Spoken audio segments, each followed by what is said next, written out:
పిల్లలు మీ దగ్గర ఉన్న అక్షరాలను చూడండి. నేను చెప్పిన అక్షరం లేదా పదం ఉన్నవాళ్ళు వృత్తంలోకి రావాలి. సరేనా? I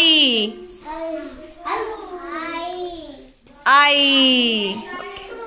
okay.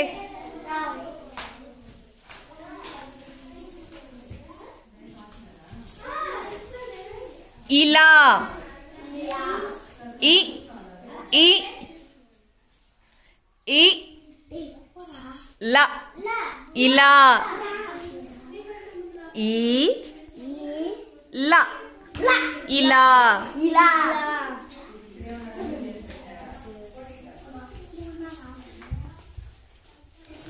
ఈత